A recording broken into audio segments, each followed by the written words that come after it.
An 8-year-old girl's simple question silenced a crowded town hall and left Donald Trump sharing a deeply personal story about faith, loss, and redemption. What happened next moved everyone to tears.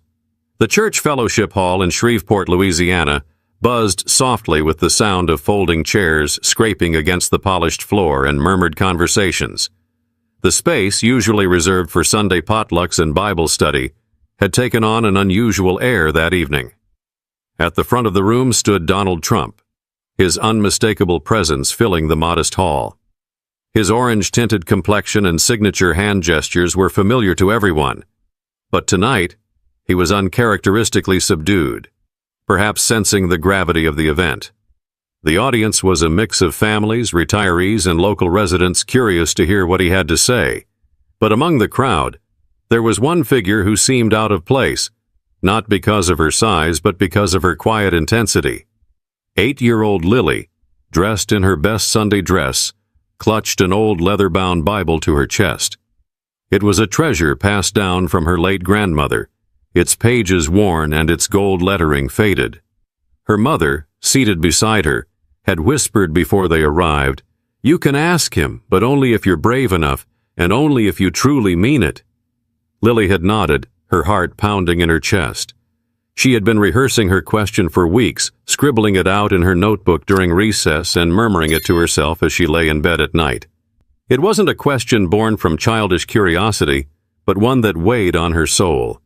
As the evening progressed, Trump spoke about his usual topics: policies, achievements, and the future of America. The crowd occasionally clapped or nodded in agreement, but the energy was tepid compared to his usual rallies. Lily waited, her small hands gripping the edges of her Bible tighter with each passing minute. Finally, the floor opened for questions. A line quickly formed, with adults eagerly stepping forward to ask about local issues, national policies, and even a few compliments about his iconic red tie. Lily hesitated, her tiny frame shrinking further into her seat. But when her mother gave her a subtle nudge, she knew it was her moment. Her legs felt wobbly as she stood, her heart thundering so loudly she was certain the entire room could hear it.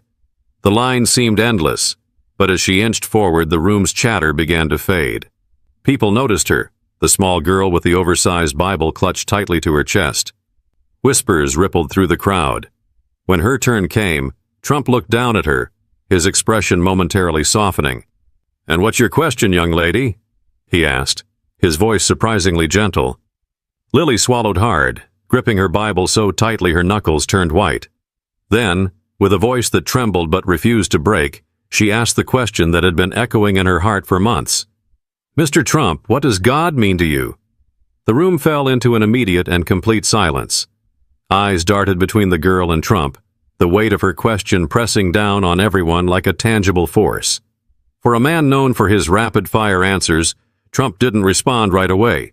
Instead, he looked at her, then at the Bible in her hands, and something in his demeanor shifted. But before he could speak, the air in the room seemed to thicken with expectation, drawing everyone to the edge of their seats. Trump's silence was almost deafening. For a man who had built his career on quick comebacks and unwavering confidence, this pause felt unusual. He stared at Lily for a long moment, his usual bravado replaced by something softer, almost vulnerable. The Bible she clutched caught his eye again, and his lips parted, but no words came. Lily shifted slightly, her small frame looking even more fragile under the room's collective gaze. Her question had not been meant to challenge or provoke. It had been honest, born from a deep yearning to understand something larger than herself. And somehow that sincerity was louder than any political debate or shouted slogan. The crowd remained hushed. Even the creaking of chairs or the muffled cough seemed to vanish, as though the very air was holding its breath. Trump finally raised his hand slightly as if to steady himself and leaned against the podium. "That's a big question," he began, his voice lower and steadier than usual. "And it's not one I've always had the answer to." The admission surprised many. Trump, known for his unshakable confidence, was admitting uncertainty in front of a crowd. He looked back at Lily and his expression shifted again, this time to something almost paternal. "When I was about your age," he continued, "I had a lot of questions about God, too.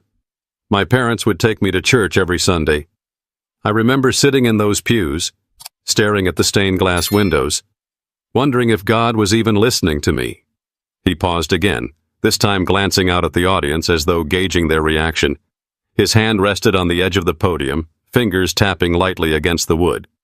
My father used to tell me, he went on, that faith is like a ladder. You climb it one step at a time, and sometimes you're afraid you'll fall. But you keep climbing because there's something up there worth reaching for. At the time, I didn't understand what he meant. I thought it was just something he said to keep me quiet.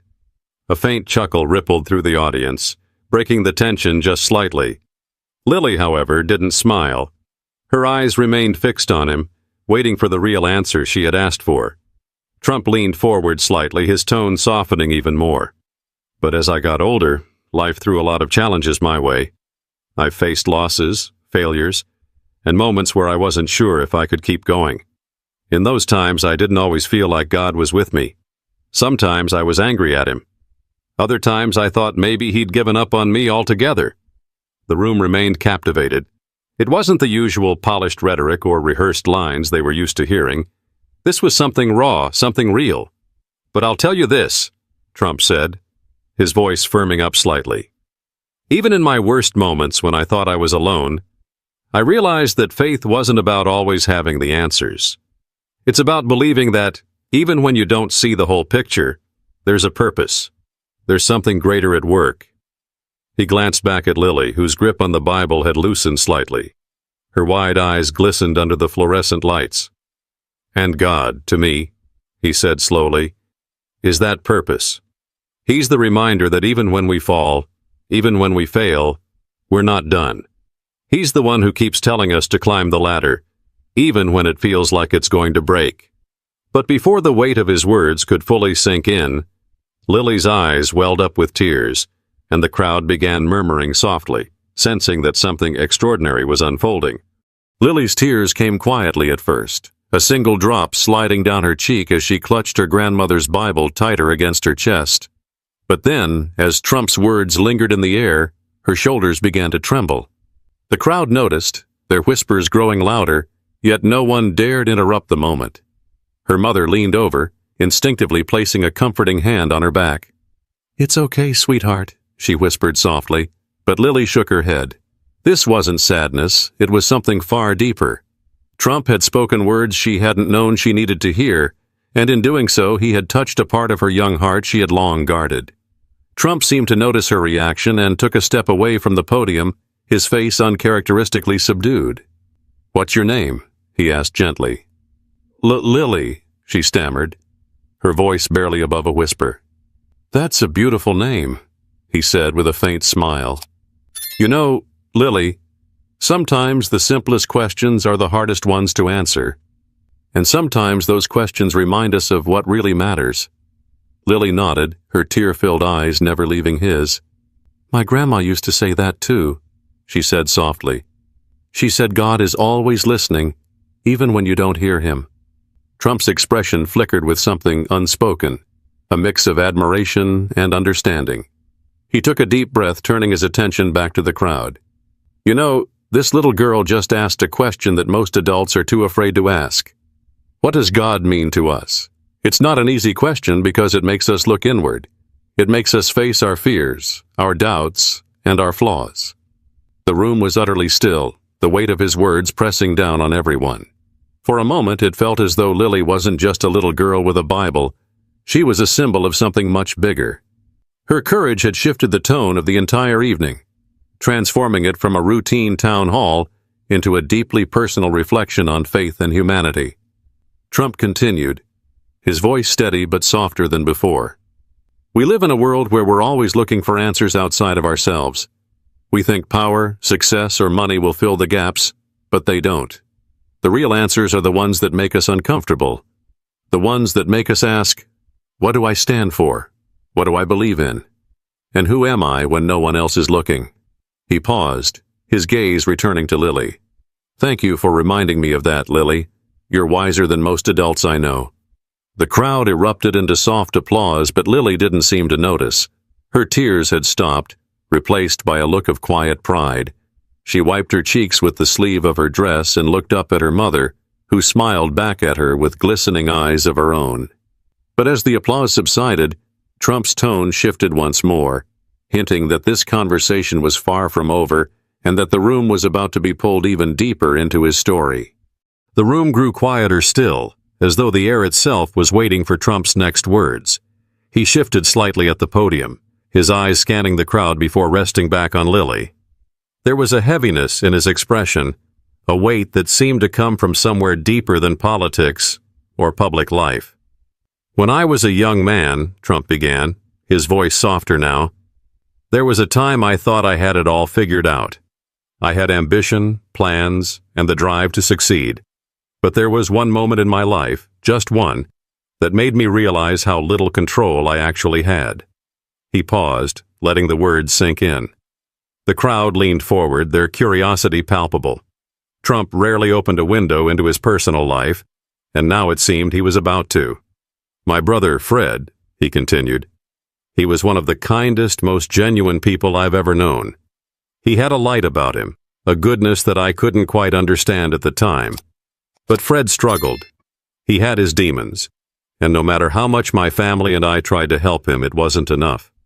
Trump's voice faltered for a brief moment, and he cleared his throat. "When he passed away, I was angry. Angry at him, angry at myself, and angry at God. I couldn't understand why someone so good, someone with so much potential, had to leave this world so soon." Lily's gaze remained fixed on him, her young face etched with an expression far too wise for her age. Around the room, others looked equally captivated, their expressions a mix of empathy and intrigue. "For a long time after that," Trump continued, "I turned away from God. I thought, if he was real, why would he let that happen? Why would he take someone like Fred and leave me behind?" He exhaled deeply, his hand gripping the edge of the podium. "But then something changed. I don't know if it was a dream or just a memory, but one night I saw Fred's face in my mind. He was smiling, this big goofy smile he used to have, and I heard him say, 'Don't be angry, Don. You've got work to do.'" The crowd was silent, the weight of his words pressing on them like a physical presence. Even the faint sound of cars passing outside seemed to vanish, leaving only Trump's voice and the collective beating of hearts. "I realized then," he said, his voice steadying, "that faith isn't about understanding everything. It's about trusting that there's a reason, even when you can't see it. And maybe, just maybe, Fred's purpose was to teach me that." He turned back to Lily, his expression softening. "So when you ask me what God means to me, I'll say this. He's the reason I keep going, even when it's hard. He's the reminder that we're here for more than just ourselves. And he's the one who gives us hope, even in the darkest times." Lily's eyes shimmered again, but this time her tears didn't fall. Instead, she stood a little taller, clutching her grandmother's Bible with both hands as though it were the most precious thing in the world. But just as the room seemed to settle into the gravity of his story, someone in the audience raised their hand, breaking the silence and pulling everyone's attention in a new direction. A man near the back of the hall stood slowly, his hand still raised. His rugged face, lined with years of hard work, bore a serious expression. He was the kind of person you might pass on the street without a second thought, a mechanic, a father, maybe someone who attended church sporadically when life allowed. His voice, however, cut through the stillness like a bell. "Mr. Trump," he said, his words measured and deliberate, "I've spent years trying to figure out my own faith. Hearing you talk about it like this, about anger, doubt, and hope, it makes me wonder if all of us have been too afraid to admit we're struggling. Do you think that's part of the problem?" The question seemed to catch Trump off guard, but he didn't hesitate for long. He leaned slightly on the podium, his gaze meeting the man's. "You know," he began, "I think a lot of us are afraid to admit we're not as strong as we want people to think we are. Faith isn't easy. It's messy. It's complicated. And sometimes it feels like you're just shouting into the void. But the truth is, that's what makes it so powerful. It's not about being perfect. It's about trying, even when you don't have all the answers." The man nodded, his expression softening as he sat back down. A murmur of agreement rippled through the crowd, but it was Lily's voice that broke through next. My grandma used to say faith is like planting seeds, she said, her words clear and steady despite her small frame. You don't always see them grow right away, but you have to believe they will. Trump smiled, a genuine, almost tender expression that seemed to transform his usually guarded demeanor. Your grandma sounds like a very wise woman, he said. And she's right. Faith is a seed. It doesn't always sprout the way you expect, but that doesn't mean it's not there, growing in ways you can't see. The conversation seemed to breathe new life into the room. People began to nod, share glances, and even whisper quietly to those sitting beside them. What had started as a structured town hall had shifted into something far more personal, a shared reflection on life's challenges, doubts, and moments of grace. An older woman, her silver hair pulled back into a neat bun, raised her hand next. I lost my husband last year, she said, her voice trembling. I've been angry at God ever since. I feel like I've lost my faith entirely. Do you think it's too late to find it again? Trump stepped closer to the edge of the stage, his voice soft but steady. It's never too late, he said. Faith isn't something you lose forever. It's something that waits for you. And sometimes, it's in the quietest moments, when you least expect it, that it comes back to you. The woman nodded, tears glistening in her eyes. Around the room, others looked equally moved, some dabbing at their faces with tissues, others simply sitting in reflective silence. But as Trump's words settled into the hearts of those in the room, it became clear that the evening wasn't just about questions and answers anymore. It was about connection, and what came next would only deepen that bond. The room felt electric now, not with noise, but with a palpable energy of shared vulnerability. People who had come expecting a routine political talk were instead part of something deeply personal. It was as if Lily's simple question had opened a door that no one had dared approach before. And now, no one wanted to turn back. Trump straightened, his gaze sweeping the room. You know, he said, there's something I've learned over the years. Faith doesn't always show up in grand moments. It's in the small ones, the times when someone lends a hand, listens when you're hurting, or asks a question as brave as Lily's. Those moments remind us of what matters.